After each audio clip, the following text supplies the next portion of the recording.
Yo guys, before the video starts, I just wanted to say that 79% of you watching these videos aren't subscribed, and I know it's so cliche to do these intros, but I really want to hit 200k. It would mean the world to me. So if you want to see more TNA content and more wrestling content, hit that subscribe button right now, and let's get into the video.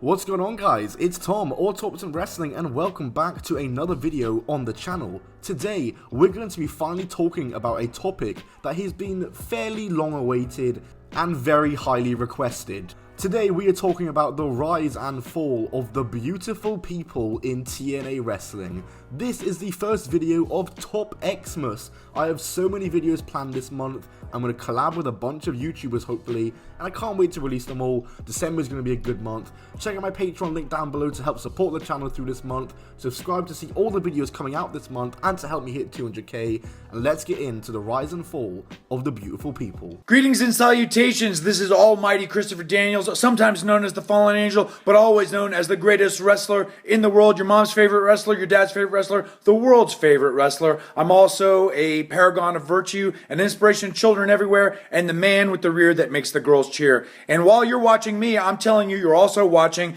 Top 10 Wrestling, so congratulations.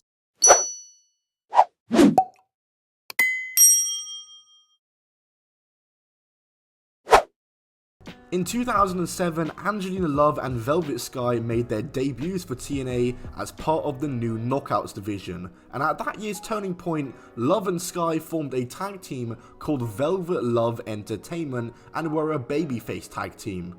But it wouldn't be long before they turned heel in March 2008, giving Roxy a makeover and establishing themselves as a new heel team called the Beautiful People, a team whose goal was to cleanse the world of unattractiveness. And throughout 2008, they feuded with the likes of Roxy, ODB, and Gail Kim, but more often than not, they would end up losing these feuds and losing at the pay-per-view whenever it counted.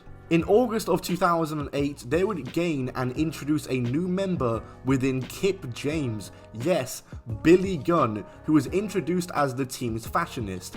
Throughout the rest of 2008, they would continue to lose in every one of their pay-per-view matches, and they would enter into a feud with Taylor Wilde going into 2009, which also involved Roxy and the Governor as side characters. This is the feud that would see the Beautiful People give the Governor a haircut and turn her back into Daphne, and also it was this feud that saw Madison Rayne debut and join the Beautiful People as a new member. They would actually rename themselves for a bit to, I don't know how to say this, M-I-P-I Sexy? Is it My Pie Sexy? Me P Sexy? Whatever. And at Destination X, the trio took on Wild, Roxy, and the Governor, and of course lost that match too. It was also around this time that Kip James left the group, and it seemed like the group didn't have much momentum, but it was the next month at Lockdown where the Beautiful People would get their first title success as Angelina Love won a three-way cage match against Awesome Kong and Taylor Wilde to win the TNA Knockouts title. She would successfully defend the title against Kong, Sojo Bolt, and Tara before losing the title to Tara on the July 9th Impact episode, but she won the title back 10 days later at Victory Road, but then lost it a month later to ODB at Hard Justice. We know TNA loves to bounce the titles around. 4 days later on Impact for the rematch, ODB beat Love after Rayne inadvertently cost Love the title, leading to Madison Rayne being kicked out of the group already. But then a couple of weeks later, Angelina Love was released from TNA due to issues with her visa as she was a Canadian citizen. The group is falling apart. She was on TV for a couple of weeks as part of the tapings, and her and Sky were a part of the TNA Knockouts Tag Title Tournament, where her and Sky would make it to the finals, but she wouldn't be there for the finals at the pay-per-view, so Madison Rayne would rejoin with Velvet Sky, but they lost to Taylor Wilde and Sarita at No Surrender and failed to win the titles. Taylor Wilde has so many over on the Beautiful People, they just can't beat Taylor Wilde. On the following Impact, Madison Rayne and Velvet Sky would come out and they would apologise to TNA and the fans and blame Angelina Love for their actions, looking like they were turning face. They then brought out Wilde and Sarita to apologise to them, but they were attacked by the newly debuting Lacey Von Erich, who also joined the Beautiful People, so there was no turn, and they were still heel. But going into 2010, they were reunited with a familiar face as Angelina Love returned to TNA in January of 2010, attacking the group, and they would begin feuding with each other. In March, the Beautiful People won the TNA Knockouts tag titles, and Angelina Love won the Knockouts title in the Awful Lockbox Challenge. This led to Lockdown, where it was the Beautiful People versus Angelina and Tara in a winner-takes-all match, with the Beautiful People winning and now holding all the Knockouts gold. Madison Rayne would ultimately be the one who won the Knockouts title in that match, and was your new Knockouts champion. Madison defended the title in title versus career matches against both Roxy and Tara, winning them both and making them both retire. She then had one of these matches with Angelina Love at Slammiversary, with Love winning this match via DQ, but winning the title after a mystery woman attacked her. Yes, she won by DQ. There was a stipulation that if Von Erich or Sky interfered, then Love won the title, and they believed that Von Erich or Sky was the masked woman, so that's why she won. Then on the following Impact, Velvet Sky left the Beautiful People because she didn't approve of Madison's attitude. Okay? And then a week later, the title was returned to Madison Rayne as no evidence was found that the masked woman was Sky or Von Erich. Jesus Christ, what is this booking?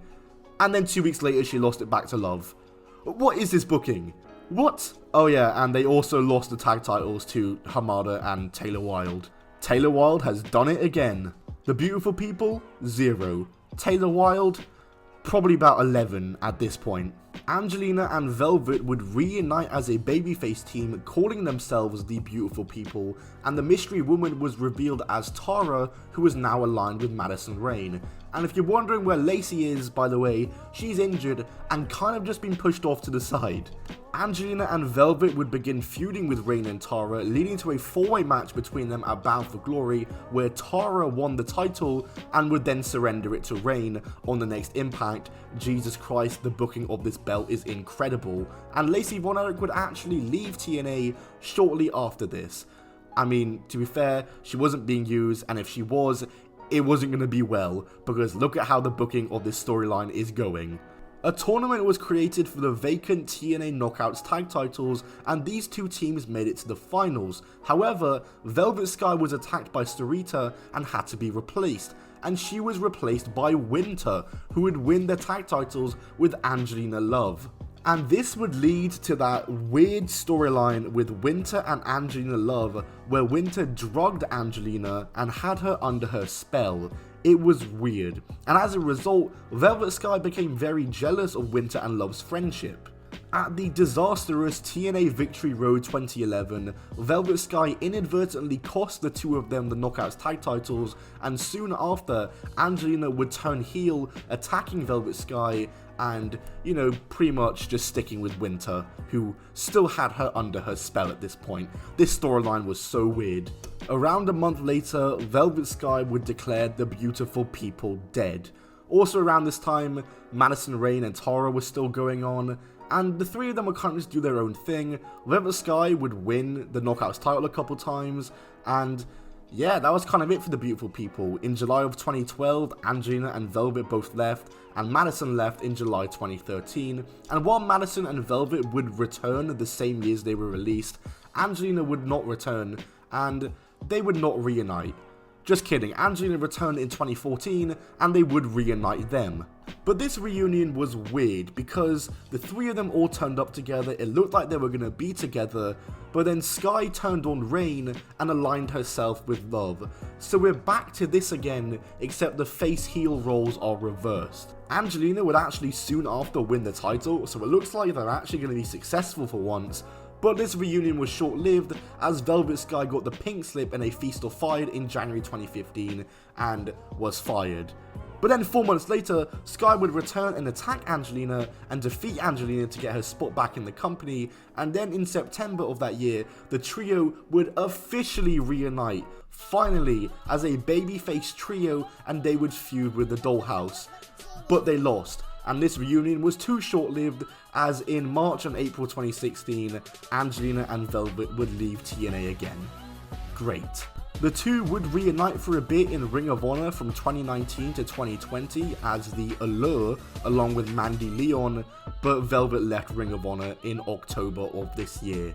So overall, they formed, lost all their pay-per-view matches, finally got some title success, but it came at a time in 2010 when TNA booking was awful and they flip-flopped the titles, had infighting within the group, and any reunion following their breakup in 2011 just didn't really work out. But with that being said, they are still all looked back on as some of the top women's acts in TNA history, especially Angelina in particular, who I always thought was brilliant. But really, looking back on this group, I never realized that their booking just sucked. They were booked really badly. They looked weak a lot of the time, they flip-flopped the titles all the time. It just seemed like TNA was very indecisive of what to do with them. But like I said again, they are looked back on as some of the top women's acts, so at least there's that. And yeah guys, that's going to do it for this video on the rise and fall of the beautiful people. I hope you all enjoyed. Smack that like button, subscribe with notifications on so you never miss a video, and help me get to 200k. I'll see you all soon, goodbye, and keep on rolling.